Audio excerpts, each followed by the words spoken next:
Hey everybody, this is Stephanie from Hope and Love Radio, and today I'm interviewing Ken Midler from North Carolina. Ken, welcome, and would you like to tell us about your music and your story? Yeah, well, it's been quite a long journey, and I've basically been performing music my whole life. Well, basically, got started towards the end professionally towards my last years in high school, and then from then on, I've been performing out professionally in college. That was back in Buffalo, New York, originally, where I was from originally. And I was in quite a few bands, jazz band. I had the wonderful opportunity to one of the first bands I was in happened to meet Eric Williams, who was a phenomenal keyboard. We're still friends to this day. He was one of Rick James's keyboard players. I don't know if how many people are aware that Rick James is actually originally from Buffalo, New York. And Eric Williams was on a lot of Rick James projects like the Mary Jane Girls. Just a absolutely phenomenal funk jazz keyboardist. He's still performing. He gets all the calls when the big artists come to Buffalo. He's the one that gets the call. And that was just an amazing opportunity to have one of your first bands be with a musician like that. Doesn't get any better. The kind of training that I had and the way they showed me the ropes really gave me just a wonderful experience. We had a R&B band back in Buffalo, and to have a musician like that in one of your first bands was just phenomenal experience. We played for a few years in Buffalo, and then I ended up moving to Florida. Was there for 20 years, and had started out. Made some wonderful friends. Basically, we're all on the same page. We were studying jazz musicians, training ourselves to become session musicians, and we had eventually managed and produced Stratus rock band. I was in a Motown band with a wonderful Motown band leader by the name of Derek Hadley with the Motowners. And we had about 5 bands going between the friends. We had a jazz fusion band going, a classic rock band, a bebop that we did. The person that we met that mentored us at bebop was Jet Nero, who passed away a while ago. Was a wonderful, became a wonderful friend of ours, and we were doing bebop with him. That was his life. In the summertime, he would go to Europe and play in the streets in Europe. He was that dedicated of a musician when it was slow in the summer. And I can remember the first cafe we got started out in, Cool Beans. We were playing for $10 and a sandwich 20 years ago. And so we did a lot with the Motowners, and we did a jazz fusion band with a bass player friend of ours, and I did the classic rock band. We worked our way up to we were performing one of the big city events in Hollywood, Florida. I got the video of that there. You can check out the Stratus band playing in Hollywood on my YouTube. You can see how good that band was, and we had a horn guy. We had an awesome vocalist, Kevin Martin, and one of my best friends who passed away recently, Kenny Roof on keyboards. and we had a great bass player, guitar player, and along the ways, I started doing my original project as a side project, electronic project. I was really impressed or influenced when the trance movement came along. I said, "Boy, I'd really like to do that, but with with real instruments." And so I was actually doing that as a side project, and our band started having problems. One of the members was having problems with it. He had a drug problem, so that really put a hammer in that band. So which caused me to move forward with we were still going with the Motowners and other projects, but that caused me to move forward. I with the electronic project, I had got signed by a record company that had actually gone out of business. But I have to credit them to get me performing. They encouraged me to start performing my original music, and started out with the old way of doing it with the sequencer. Transferred everything over to that time I was using the smallest layman version of Pro Tools. This is what I actually recorded the first CD, Soul Journey. And ever since then, I've been performing, getting more performances, and moving along with the original project. I've been in North Carolina for 3 years now, and I was very surprised at at how open-minded they've been here in North Carolina. I've actually been getting more work here in North Carolina than Florida. Florida's an electronic state. And so, yeah, I've been advancing with that. Finally got everything transferred over to the newer, one of the newer recording softwares called Logic. And I'm performing with that now, which has just increased the quality and the capabilities of the electronic project tremendously. So yeah, that's what I've been doing. I've got a steady thing going with one of the city projects, and I've got another steady gig coming up. It's going to start out every 2 weeks, and so yeah, just been working on that. Working on I have a new LP coming out, working on that as well. So doing a whole bunch of things at the same time. So I'd like to get that LP out faster, but I'm doing so many other things. It's I can only move forward that as fast as I can. But yeah, so that's basically what I've been doing now, and it's a very unique sound that I developed. After with talking with my counselors, which are just people that come along that are music enthusiasts that know the business. We decided to, because of how unique it sounds, from the wide variety of music I've studied. It has international sound. It's got a electronic sound, jazz, 80s. So we decided to call it World Jazz EDM. We gave it its own category, and yeah, so that's what I've been doing. Thank you. And what is your creative process like when you write your music?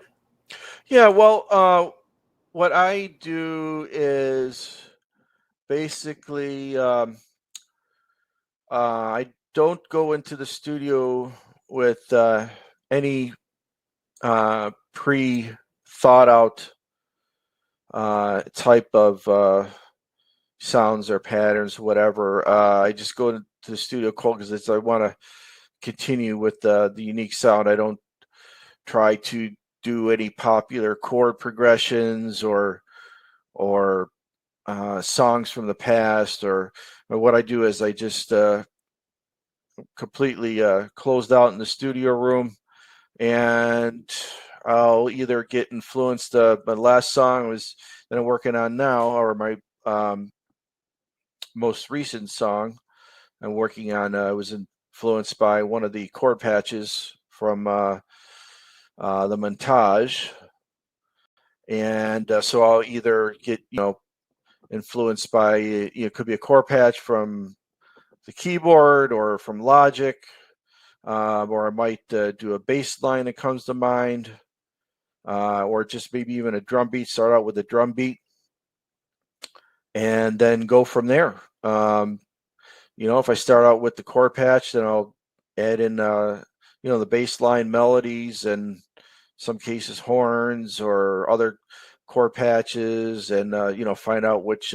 sounds work best with the way it's going. And then I'll add in the bass and drums, and everything that I do is actually played in, so I don't use any pre-recorded loops in my music. There are no pre-recorded loops, or anything that's pre-recorded. It actually gets played in either by the keyboard or the drums.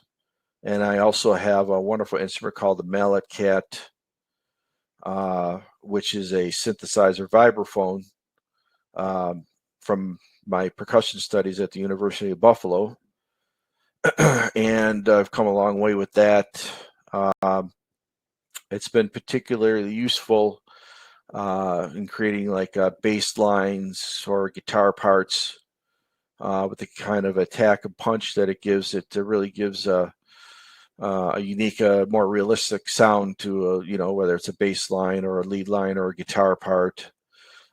So I'll use that a lot in the studio. I use that in performances. You can see it on my videos. And so that's basically how the songs go from there, and how they're created. It's just an amazing process. It's just sometimes you don't know where things come from. I look at one of my songs, Dios Me Salvo, and I look back and say, I don't even know how I created that song. It's like a cross between a Latin, Brazilian, jazz fusion, techno house. Yeah. And I look back, I can't even imagine how I created that song, Deus Me Salvo. I just get in the studio, shut myself out, and let the creative processes. It's a magical thing that happens when you're creating music. So yeah, that's kind of how it goes. Thank you, and I agree with you. So now we're going to play one of Ken's songs. It's called Soul Journey. Ken, would you like to share a little bit about it? Yeah, Soul Journey was my latest single. That was the song that was actually done on Logic. So is my first song done completely on Logic instead of the old layman's Pro Tools. There's definitely a big difference in the sound quality on that. And although it was originally done on the sequencer or the Triton Pro, I did sequence on that first, and then I transferred the MIDI over to the Logic, and then recorded the audio. And it's basically that was entitled after my project is entitled Soul Journey. That's the theme of taking a trip through space with the Holy Spirit, and just taking out of life's problems, having it take a trip through space and the stars. It's really, when I talk to somebody, I say, yeah, that's it. It's an exact description of your music. And so yeah, that was another wonderful song that just came out through that creative juices. And as I mentioned, that was the first one that was produced entirely on Logic, which is the software that I use. And feel free to go ahead and give it a play.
How was that? That, that was awesome. I loved it. Thank you for sharing. It was very trance-like. I felt myself like rocking to the beat. That's really cool. Yeah, the thing about that was actually a live performance. Everything you heard actually came out. That was the first keyboard I started out with, the Triton, which was the pretty much the best keyboard for electronics and techno at the time. It's now it's the Montage is what I have now, but everything actually came out of that keyboard, and it was actually live. When you heard, sometimes parts were muted, and then the bass came in, and the drums came in, but it was actually, muting that on the 16 track sequencer and soloing, and so we're actually kind of surprised at how that came out. It was a live version of the song. Yeah. So, and then I had a wonderful videographer friend who did that for me back in Florida, did the video part of it. So pretty proud of that one. Yeah.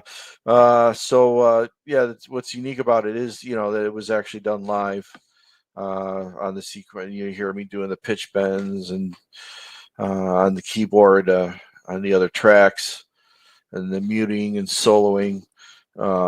So that was actually a live on the spot version of the song. So, Ken, I have a question for you. For some who may not know, what is Logic? You mentioned it's a software that you use. Yeah, there's some main ones out there. Logic is one of them. Ableton, and would be an example of another one. And these are the predominantly powerful music softwares recording that you do both. You can do both the MIDI audio in some cases. If you're into videos, you can do that with them as well. But that is basically kind of what has replaced studios. Someone can actually do recording and have it come out as good as depending on how good you get and your engineering skills are. You could basically have a recording that comes out to the level of a record label now, right in your home. And some people don't realize that some of the songs that you hear from your favorite artists or on the radio or on your favorite CD or whatever your download may have actually been produced by an engineer in their home. It's just an amazing tool that allows you to record the MIDI, which is the computer information. For example, it tells you what note you played, and it records pitch bends and what effects, and then you can add effects like your MIDI delays and your compressors, and and then it also does the audio. So once you do your MIDI, or you can just record audio live, whether it's vocals or guitar or whatever. But once you've done your MIDI, then you run it back through and you record your audio, and basically allows you to become your own producer. But it is quite complicated. You have to have an engineer's ear, and you got to be a computer geek. If you're not a computer geek, it's just not going to happen. It's just too complicated. It's very, very, very extremely complicated. Takes a while to learn, and then you need to have engineers if you're going to produce it to the point where you're going to release it. Some people record just the tracks, they get it to where they want it, and then they send it off. So you can if you don't have the mastering engineer's ears, you can record it to the point where it's good enough for you to send it to someone that can finish it off for you. But yeah, so it's the actual Logic is one of the audio MIDI recording softwares, and it's the one that everybody has their own that they like. A lot of people like Ableton. Your rappers and um, DJs or hip hoppers, they have a tendency to go towards Ableton, but I think some of that's changing. People are, in my opinion, people are starting to come around to Logic a little more. But everything comes with it, so you don't have to buy any extra plugins and so forth. And plugins are like your effects, delays,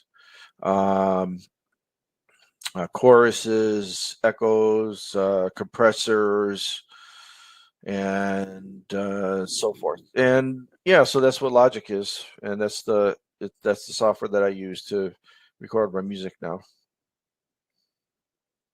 Thank you. So Ken, what challenges have you faced being a songwriter and a music producer? So what? What challenges have you faced? Well, I think the biggest challenge was I wish that I had started because it took me a while to get acclimated to the Logic. Doing it with the sequencers, it was basically an older way of doing it. This way, they used to do it on the sequencers, like the keyboard that you've seen, and then transfer everything over to the like an audio interface or audio engineer or interface. And so now that I'm acclimated, I'm okay. I've made the transition, and so that was my biggest challenge. As I kind of wish I had started out that way, but now that I'm there, I guess it doesn't matter. So that was my biggest challenge, transferring and get everything over to the Logic software. Thank you. And what do you wish you had known when you were first starting out? That's what I wish I had known. I wish I had known that I wish I had started out with the Logic software. I was aware of it, but I had no idea that it was just so much. The recording softwares were so much more advanced, and by the time I was doing it on sequencers, that was already old way of doing it. Now some people still do it. You still can, because some people just can't switch over, because as I mentioned, you have to be a computer geek in order to work with the Logic or the Ableton, or one of the other softwares. So you still can start out with a sequencer. Some people still do that, and then they have someone else do the rest. Once they record what they want to record, they have someone else put it on their software, transfer it over, and do the rest from there. Or you can still make basic songs. So I mean, doesn't have to be a song. Doesn't have to be super produced on a recording software. Songs come in all different forms, but you just won't be able to do those really highly advanced effects that you hear the DJs doing. And if you listen to any of your DJs, the house and the techno music, those highly advanced sound effects that you hear going on, without the software, you won't be able to get it to that point. But yeah, so that was just that. It used to be my hang up, but now it's all, I'm completely acclimated and transferred over to Logic, so everything's on its way. Thank you. And what has been your biggest accomplishment so far? Well, I think Soul Journey. As I mentioned, the first one produced on Logic. I think that's been but I would consider my. I have 3 LPs, the first CD and a couple more LPs on my website through Reverb Nation that you can go check out. Everything's Ken Midler. I would have to say the CD and the LPs that I've recorded so far in Soul Journey, but waiting till finally get when I can get my newest LP released. That'll be great. So we look forward to that. Thank you. And so now we're going to play one of Ken's other songs called Transfiguration. Would you like to tell us a little bit about that one as well? Yeah, sure. Well, that one, once again, I think I was just influenced through one of the core patches on the Triton. And I was actually able to put in some of there was the little more advanced echo effect. You hear that like in the beginning of the song and the end of the song.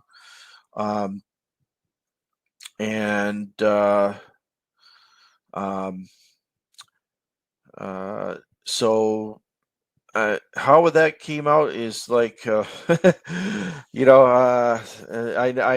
I look back, I can't after I'm finished done with it, I can't exactly remember how it went, or just when those creative juices get flowing, and then once you're finished, it's done, and sometimes you can't even remember how it was how you did it. Yeah, so but that that's along my the theme of Soul Journey, designed to just listen to these and take you away from life's problems and travel through the stars and planets with the Holy Spirit, and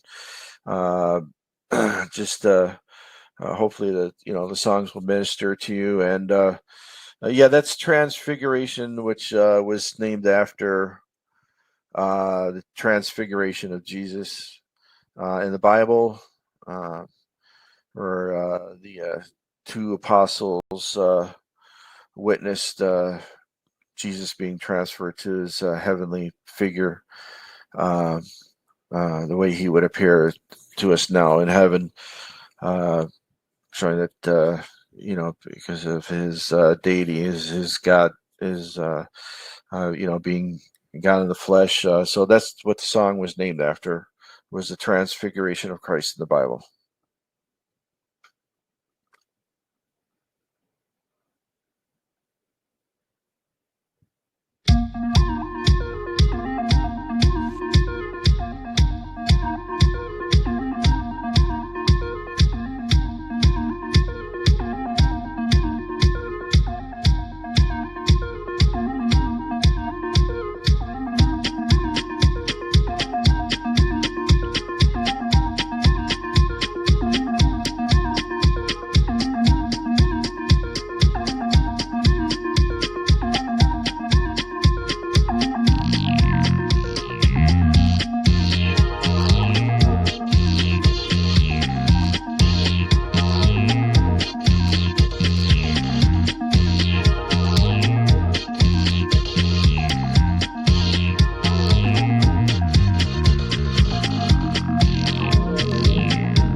Yeah, I gotta come back to earth in that one.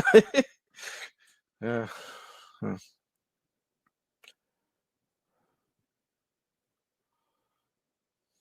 You got you there?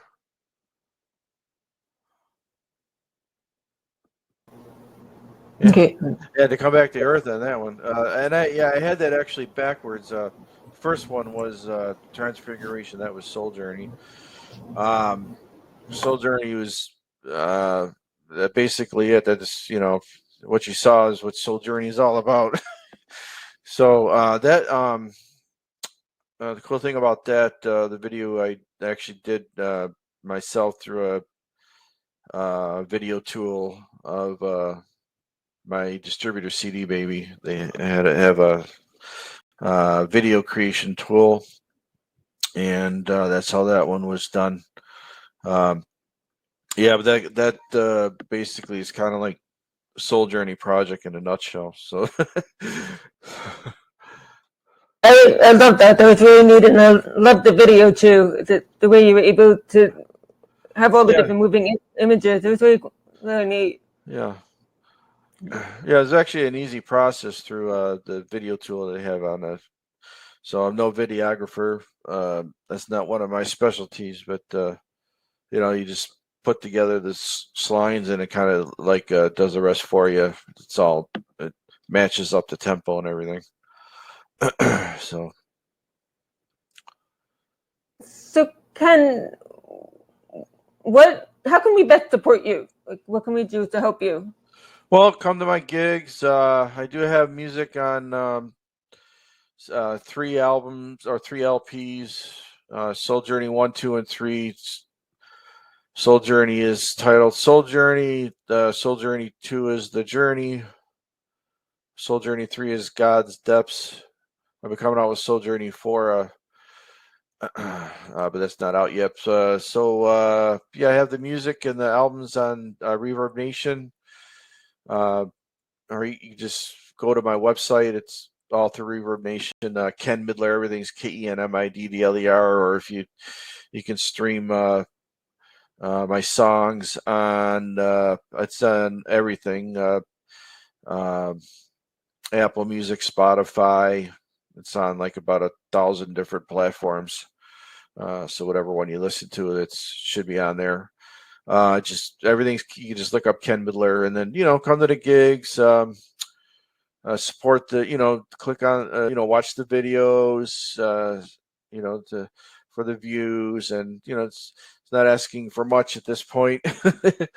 So, but if it's designed to be a ministry and hopefully minister to you and through the music, and if you can come out to the gigs if you're in the Raleigh, North Carolina area.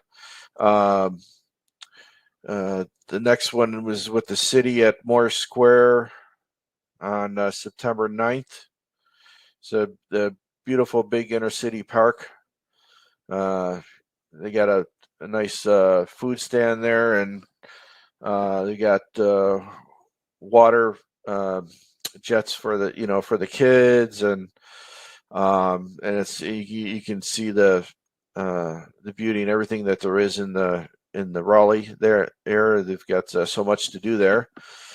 Just went to the Science Museum recently. That was really nice.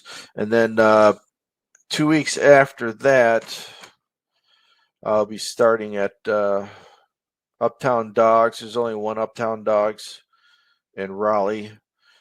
So the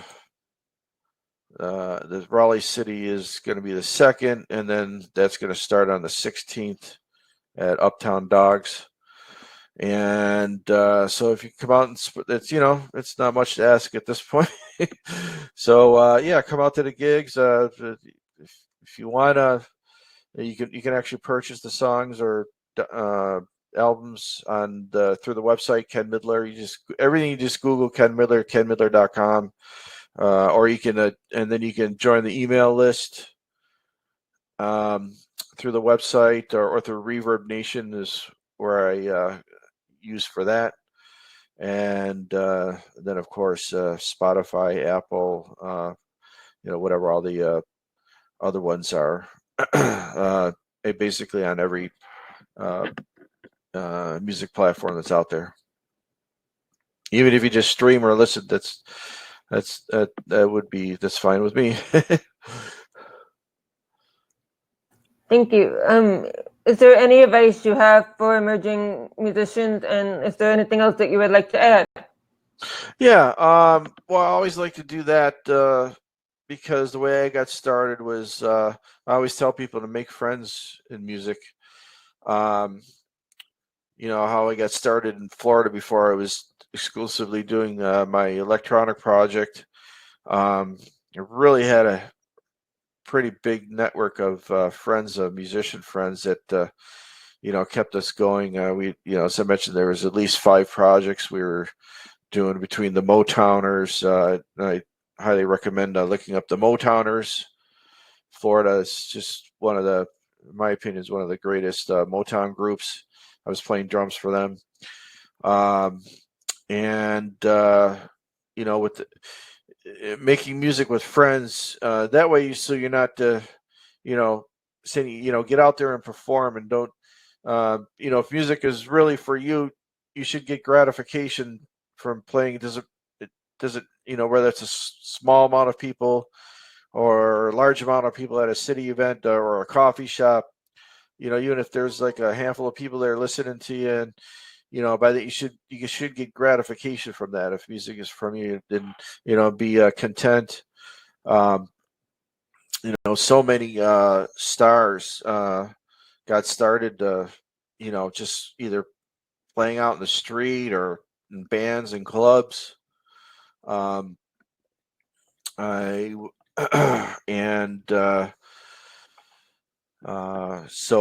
making the friends and get yourself out, and even if it's a coffee shop, just just to get yourself out there, because if people are listening to you, they don't care about how many people you're playing in front of.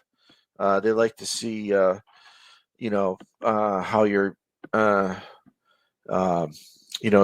just the gratification, even if it's just a small number of people. And don't wait. If you're a young person and you get signed by a record label and you're young, that's a fantastic thing. But if you're waiting to get signed, don't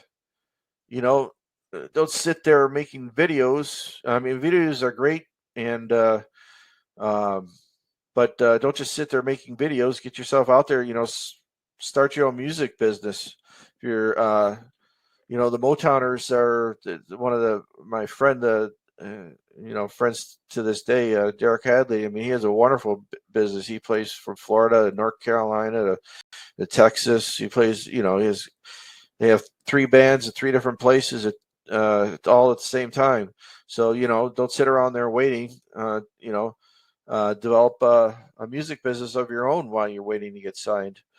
And even, that way should it matter whether you get signed or not, you could, all the tools out there that the record companies provide are all out there, for you. And, you see the video I did with Soul Journey, and I'm not even a videographer. That was just a tool that was done from one of the CD Baby video tools, and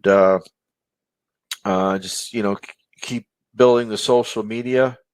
And the most important thing, as I mentioned, is make friends and and get yourself out there performing, and don't sit there waiting around. Getting signed is a wonderful thing, and but don't continue to do your own music business while you're waiting in the meantime. That's the advice I give. Thank you. Is there anything else you would like to add? No, I think I'm pretty good.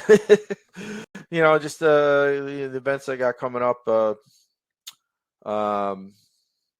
city of Raleigh, and then Uptown Dogs. If you come out and support that, that'd be great. And then I always post my events. I got the Facebook, I got the YouTube. I actually do my music on LinkedIn. That's my LinkedIn. So you can follow me on LinkedIn, Facebook, Twitter, and just to see what's coming up next. Thank you, Ken, and thank you so much for being here. As for everybody, the interview will be on the radio station tomorrow morning at 9 a.m. PST. Also be on Facebook, LinkedIn, YouTube. Oh yeah, and I want to thank you. Yeah, so thanks, Stephanie. Yeah, thanks for the interview. And also my email newsletter. We thank everybody for watching, and we will speak to you soon. Take care. Bye. Okay, have a great day. Thank you.